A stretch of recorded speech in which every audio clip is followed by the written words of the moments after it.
Good signal. 3 inches down right there. Let's see what it is. Alright, whatever it is right here in the end of the plug. Oh, is that it? Yeah, it's right here. Oh, there it is right there. You know what? I think we got another shotgun shell. That's what it looks to me like right here. Maybe. Yeah. Maybe not. Well, I don't know what we have here.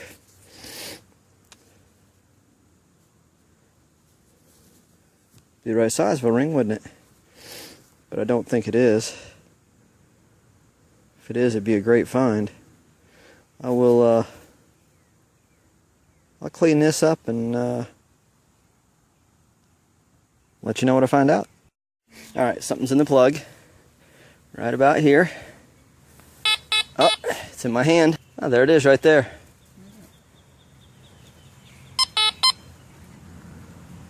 You know, I don't know. It sure gave a great signal.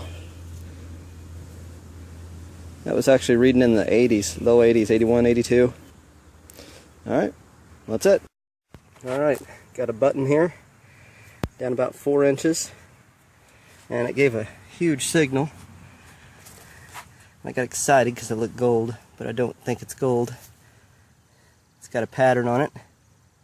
Crisscrosses. I don't know. It's been in the ground a while. It sure doesn't look tarnished. But it doesn't look that old to me. I just don't know. Has no writing on it whatsoever. So, I don't know. Interesting. Don't know what it's made out of. Alright, this signal wasn't very deep.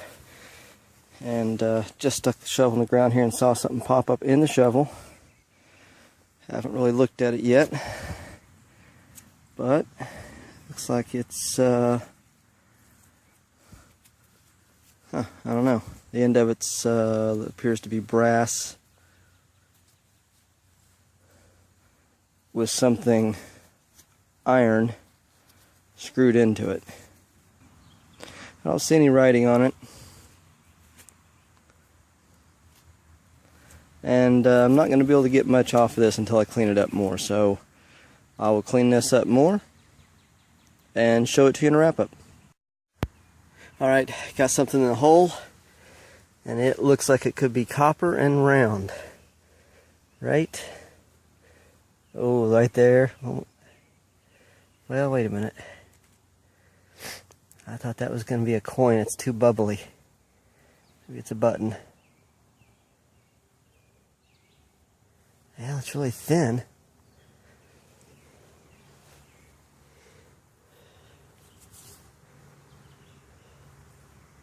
Oh, it's I think it's a button. Don't know what kind of button that is though. It's a button. Cool. I had to dig this hole directly underneath this root. There's a big hole and the mosquitoes are chewing me up, so I was just throwing dirt out. Didn't even realize I dug it up till I looked at my pile of dirt over here, and I haven't touched it since it flew out. And I got a large, beautiful large buckle here. And I'm going to guess by the looks of this right now, I'm going to say it's Colonial. It's a very large brass buckle. It's got a little bit of design on it. Absolutely beautiful. But I'm done with the mosquitoes. I'm out of here. That's a win right there. I'll clean it up and show it to you in a wrap up. Awesome. This I believe is a knife blade. It's dull on this side, very sharp on that side. It's the right shape, so I believe that's a knife blade. Over here I have a spoon. The spoon, of course, is in 2 pieces, but they match up together. This little ring, I held on to that because it rang up on a machine in the low 80s, so kind of interesting, but don't know what it is. It has an interesting groove all the way around the inside and outside of the ring. This is a furniture tack. I think this is something that was just cut off of a piece of pipe. I have a piece of pottery. I hold on to a lot of pottery. You can also date pottery. This one's interesting because you can tell by the shape of it that the inside of the bowl was glazed, not the outside. No glazing on the outside of the bowl, only on the inside. That can help you date things as well. This button right here, I believe to be probably early to mid 20th century. Is not that old. I held on to it because the gold, when it came out of the ground, didn't need wiped off at all. Very clean. So I don't know if it's gold plated or what, but there's no writing on it. This, I think, is a bridle rosette. It's got kind of this disced out shape. You can see where it's concaved on this side. Most of the bridle rosettes have a bar across here. This one does not, but I do see some that don't. They have the piece like this where something would screw into the backside or rivet to it, so I'm not sure. But I think it's a bridle rosette. It just didn't look like a button to me.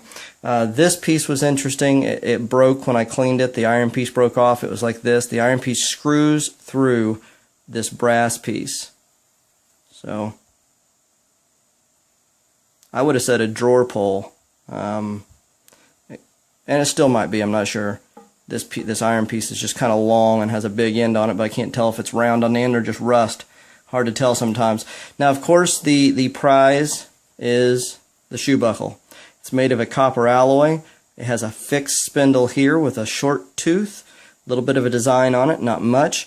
Then you have these little holes over here where the spindle, a mobile spindle, went all the way through it.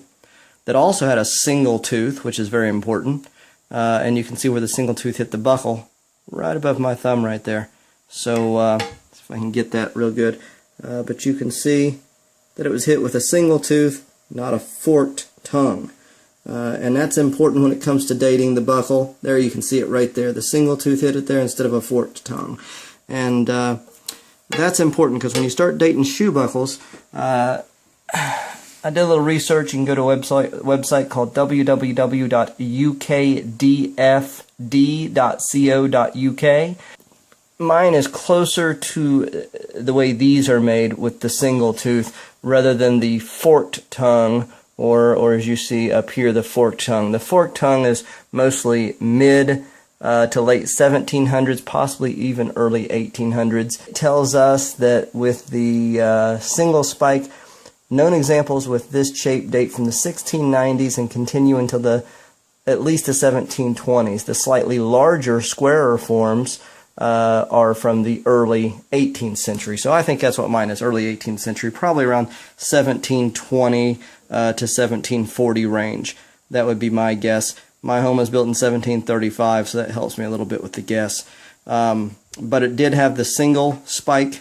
We see that here, and we can also see evidence that the spindle that would rotate had a single spike as well from where it hit the bottom side of the buckle.